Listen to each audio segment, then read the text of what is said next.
Well, it's time to talk about the 2010 deer regulations. With us today is Brent Rudolph. He is the Deer and Elk Program Leader for the Michigan DNRE, and we're going to talk about what's happening this fall with the regulations. What do you see? And let's kind of break it down region by region, Brent.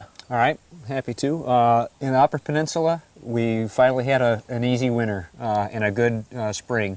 So we're still kind of weathering the previous 2 years, which were pretty harsh up there, especially considering we who had been kind of on a trend of mild conditions. So basically regulations are pretty similar.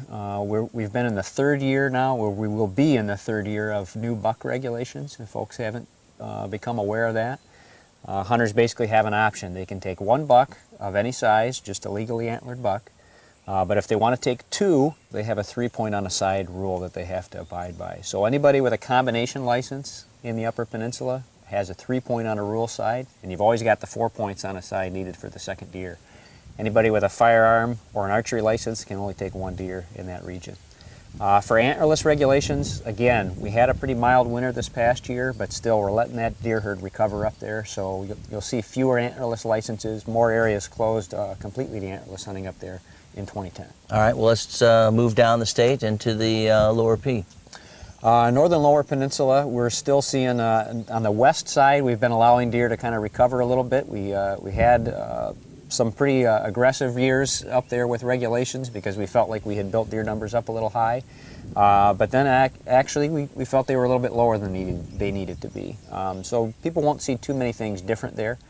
On the east side of the Northern Lower, we're still trying to aggressively manage bovine tuberculosis. It's been basically lingering. For about the past 5 years, we've seen no change in the prevalence of that disease among deer. We've been working on this issue for about 15 years, as anybody that hunts up there knows.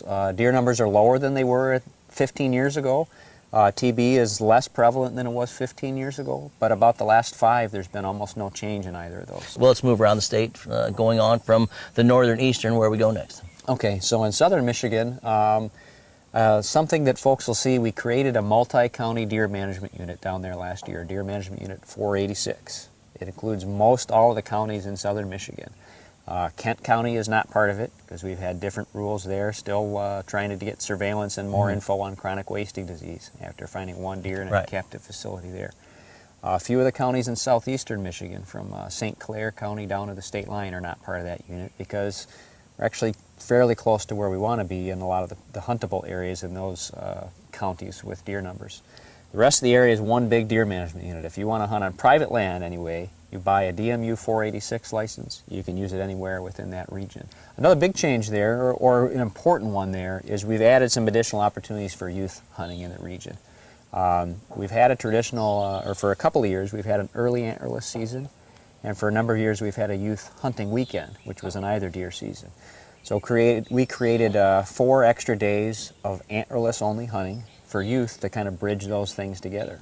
In the northern lower peninsula then, in Deer Management Unit 487, which is a multi-county unit on the northeast side, we have 2 important regulations changes. One is that hunters with a firearm or combination license can use those for antlerless deer in the firearm or muzzleloader season. Archers have been familiar with this. You can use a combination archery license during the archery season for antlerless deer, so we essentially created the same opportunity for firearm hunters there. At the same time, we also put the buck restrictions that have been in place in the Upper Peninsula into that unit. So hunters will have a choice, either one antlered deer of any size, or if they take 2, they have a 3-point rule. Now, we don't want to confuse folks. We're not really trying to actually protect bucks there, because we're trying to get deer taken. But the idea is, by making it easier to take antlerless deer and a little harder to take bucks, we're trying to keep the pressure on those antlerless deer and keep numbers where they are, if not a little bit lower. Again, because of our concerns over bovine tuberculosis. Brent Rudolph has been with us. Brent, thanks for being on the show. Hey, appreciate it. All right. Brent is the Deer and Elk Program Leader for the Michigan DNRE, and each and every week we bring you a segment from the Michigan DNRE talking about topics from around the state. If you'd like more information on the rules and regs, you could go online, or you can pick up a 2010 hunting and trapping guide. You're watching the Big Buck Poll.